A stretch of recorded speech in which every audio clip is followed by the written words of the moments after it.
Hello everyone, I'm Abhishek Naik and I'm going to present a research proposal on action-based generalization and reinforcement learning for recommendation systems. The high-level summary is as follows. Our objective is to improve long-term user value on recommendation systems, and the main challenge is to find relevant content for every user from billions of items.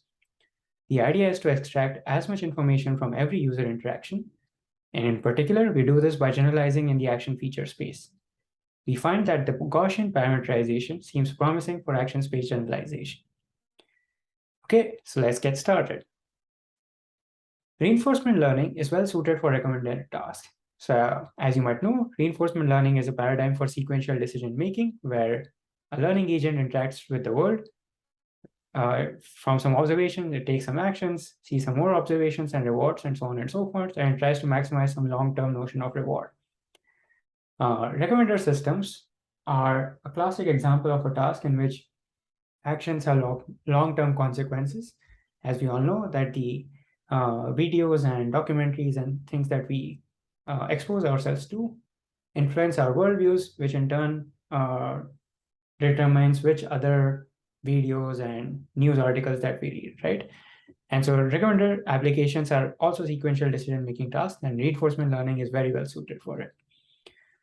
But so far, reinforcement learning has been very successful in applications with relatively small discrete action sets like chess, Go, Atari, StarCraft, Dota, and even manipulation of robotic arms, right?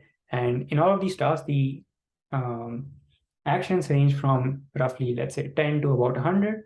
And so while there's a lot of generalization happening in the state space, they're dealing with all the actions independently.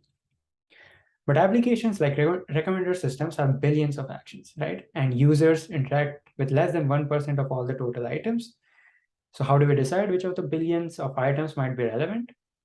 The key thing is that common RL techniques require every action to be independently taken several times in every state to learn a good policy. So in addition to state-space generalization, we need action-space generalization. What is action-space generalization? Well, we want to leverage relationships between actions and generalize the feedback of one action to related actions. So imagine you're a robot and these are all the cardinal directions you can go in. If you go north and hit a wall, you learn something about going northeast and northwest as well, and maybe an inverse of what would happen when you go south. Similarly, let's look at, in the recommender system thing, let's consider all of these as videos in some two-dimensional embedding space. The blue one is maybe of your dog doing silly things. Red one is of you snowboarding in backcountry, and the green one is of a cartoon of a pet snowboarding. So we can consider all the actions available to have some k-dimensional embedding. So for E-A1 represents the k-dimensional embedding of the A1th action. And so in this two-dimensional embedding space, we want to learn a probability distribution over the actions, which is something like this. Why would that help? Because let's say we did not do that. If we are considering all the actions separately, then if we increase the probability, like if we take this particular action, the probability of that increases, and while that of every other action decreases. Whereas what we might want is, let's say, if we increase the probability of the green one, because the red and blue are related to it, the probability of them also increase slightly, but yellow, maybe it's too far, and so maybe it results in actually a decrease in that probability, right? And so with limited data, we can better estimate relevance of items that the user has rarely interacted with, as well as better estimate relevance of new items, right? Okay, so how do we do that? So let's get into it. The base RL method we are going to use is policy gradient. And so as the objective in RL is to maximize the amount of reward obtained. Pi A given S determines the probability of taking action A in state S. So we update these polymericity parameters theta using a update rule with stochastic gradient descent. And the first method is to use the softmax over action features. So let's say we start with some context features of the users. We can transform it to some higher dimensions using some, let's say, a deep neural network. And we can do the same thing for the action features. Remember, we have them in a table like this. And then we can form the logics by some function over these two things, maybe a dot product. And so that's your policy, and it's a probability distribution over all the discrete actions. The method 2 is a Gaussian over the action features. Now, starting from the context features, we directly predict the mean and standard deviation of a Gaussian distribution, and that's the probability of selecting a particular action, right? Now, the standard formula also involves an integration over some space M. So let's see what that is. So let's let E denote the one-dimensional action feature embedding, right? And then this is the probability distribution over this. Now for, let's say these dots represent a particular discrete action. Now all the features here in this region, M, are closest to the blue video as opposed to red or green, right? And so all of them contribute to the probability mass over this particular action. And that's what this integral denotes. And to sample an action, we sample an action feature, let's say X, and then maybe you can find the nearest discrete action to it using k nearest neighbors or something. And so that's one way to do it. And so if you do things this particular way, let's compare how these two things pan out. So, so let's look at the policy parameterization for the simplest setting where there are no states, and then there is some linear function approximation that we are doing. Now, the Gaussian is a very biased shape of the probability distribution, right? And whereas the softmax can take any shape, but what happens to the gradient? Here, the gradient involves the sum over all particular actions, and that is very costly to compute if you have billions of actions. Whereas on this side, there are no such sums, and so this is relatively cheap to compute. To query a softmax, you have to first compute the softmax, which again requires some A computations, and then you sample a discrete action from it. On this side, you sample some action features, and then find a nearby discrete action using some k nearest neighbors, which will take order A computations, but that can be sped up to log A and stuff. Okay, so these are the methods. How do they actually do?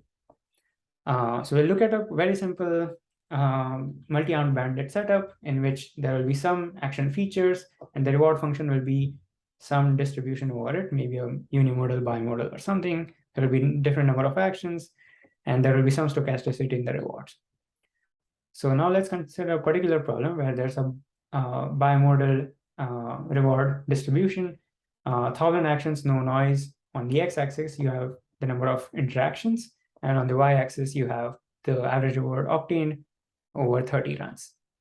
So for the three different methods, this is what it looks like. This is the baseline, which treats all actions independently. So it learns very slowly because it has to take every action independently to learn something about it. But these two actions, space generalization methods, seem to be learning much faster because, they might be doing what they're supposed to do, which is generalizing the action space. So let's confirm how they are actually doing that. And yeah, but one thing to note that while these two methods seem to be doing action space generalization well, the Gaussian seems to doing it a little faster. Okay, so if you look at the visualization of the policy, so each of these dots represents the logit for a particular action feature. We have thousands of those, and over the two modes that we have, you can see some increase. This is for another run, and you can see some increase, and some actions are going higher up. For the softmax parameterization, this is much smoother now, and you can see it is this run tried to pick this peak, this other run tried to pick this peak. All of these things will get a lot more sharper as training goes on, and you can see those results in the paper. And similarly for the Gaussian, now we are looking at the PDF, and yeah, two different runs try to learn the different modes of it, right? Okay, so they seem to be doing sensible things. Now let's try it on another problem where now I'm changing the underlying action feature set. So the action feature set B is a lot more richer than that of A. And so, yeah, as intuition goes, this is much easier to work with, and you can learn a much better policy much quicker.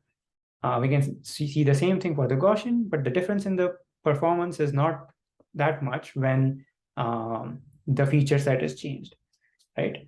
But one thing to note is that in the real world, features are messy, and we don't really know them, and we have to learn them. And so maybe this is more reflective of real world performance, where starting from some basic let's say categorization of the items, we are trying to learn some features and learning a policy over them. And so in that particular setting, the Gaussian seems to be doing a lot better and generalizing much faster. And so it is a lot more promising in real world settings where features are learned and not perfect. Okay, so quickly the takeaways are so far that both generalization methods indeed help compared to the baseline when there are very few interactions per action.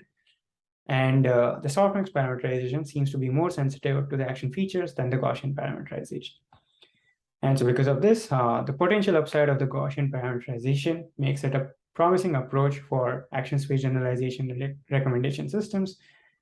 But this is a preliminary study and there's a lot more to do. So I encourage you all to start thinking in this direction and come talk to me at my poster. Thank you so much for your time.